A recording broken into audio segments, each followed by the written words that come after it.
The first skate burst onto the scene back in 2007 with its analog stick-driven flick-it controls, effectively sending the Tony Hawk franchise into retirement. It was an incredibly realistic take on the sport, but its bag of tricks was a bit empty. 2 years later, Skate 2 remedied that issue and many more, resulting in a much more complete game. Here we are a year later and Skate 3 is already about to drop in. With so little time in development, is it starting to fall into the same pattern that sent the Hawkman's games crashing to earth.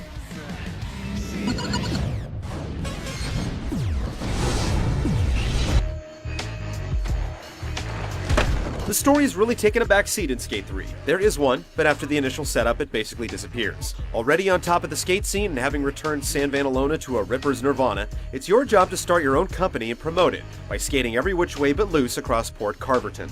In contrast to the previous games, there are no cops or security guards to rain on your parade. As you complete objectives, a board sales tally keeps rolling up, and with each milestone, you're allowed to add a new member to your skate team.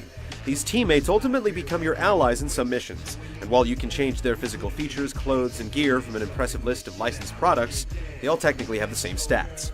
Skate 2 really packed the house with its list of modes and options. Compared to most sports games that have only been around a couple years, it was impressive, so it stands to reason that there wouldn't be a whole lot added to the design just 12 months later. That is definitely the case, as the one big change comes in the form of a multiplayer campaign. Now your friends can join you in completing both cooperative and competitive missions, and small board sales bonuses are awarded for finishing them off this way. It's decent incentive to be more social with your play, and some missions really shine when playing with humans versus the computer. There's nothing out of the ordinary with the objectives themselves. They're downhill death races, own the spot or lot, film and photography sessions, street and vert contests, one-up where you go head-to-head trying to land the best trick, pro missions where you rub elbows with skating's biggest and brightest, the Hall of Meat where you bail for points, and team-related challenges. With so many board sales to rack up, even a dozen or so objectives eventually run out of steam. This is really just the beginning of what Skate 3 has to offer. You can build your own parks and share them using a simple interface, or create and upload footage to the skate.feed service utilizing a limited editing tool. Best of all, if you appear in someone else's video that gets some traction on the service, you're rewarded with royalties that give you even more board sales. The mission map is both a blessing and a curse depending on your perspective. It allows you to warp to any objective, but it can make the game feel like a string of menus instead of a cohesive whole. Thankfully, the free skate option is there to let you session to your heart's content. As you might expect, selling planks unlocks everything in the game from new spots and missions to clothing and equipment. Skate 3 is definitely stuffed full of options, but other than the rewards you're given for working and sharing with others online, there's nothing here that you haven't experienced in prior skateboarding games. The lack of offline co-op is a blemish, and overall the series is starting to fall into the same trap as other franchises that must endure perennial releases.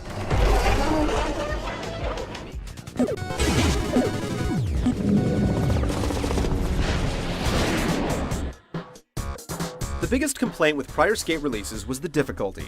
It was toned down in Skate 2, eliminating a lot of the challenges that asked you to perform very specific tricks on particular obstacles, and that aesthetic is carried over to Skate 3. You now have 3 different difficulty settings to master, with normal providing little resistance, and the highest setting being just about right. There are definitely some coding snafus here and there, as you'll occasionally complete missions without even doing what the game asks. But overall, it's accessible to a far wider audience. The flick-it controls still feel intuitive and realistic, and with most of the missing tricks from the first game already added in Skate 2, dark slides are the lone noteworthy addition. Because there are only so many ways to move an analog stick, it can still be difficult to pull off the exact trick you want, but that's not really required to move forward. It's a worthy trade-off, as there's no denying the connection that you feel between the controls and what your virtual skater performs on screen. Maintaining your speed while riding ramps and pools is still a challenge, and things get a little too loose when you gain a lot of speed, but otherwise, it's basically found the sweet spot in terms of control and intuitiveness. In Skate 2, you were finally able to leave your board and run on foot, but the controls were absolutely abysmal.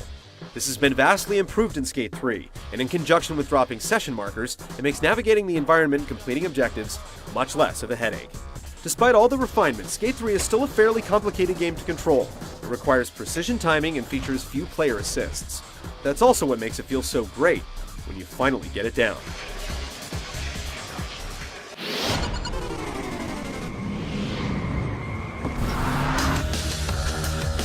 The original Skate held its own where production values were concerned, but Skate 2, and now Skate 3, features minimal visual or auditory enhancements.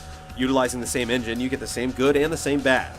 Animation is still the highlight, with skaters reacting to each jolt no matter how minor, and the tricks look absolutely ace.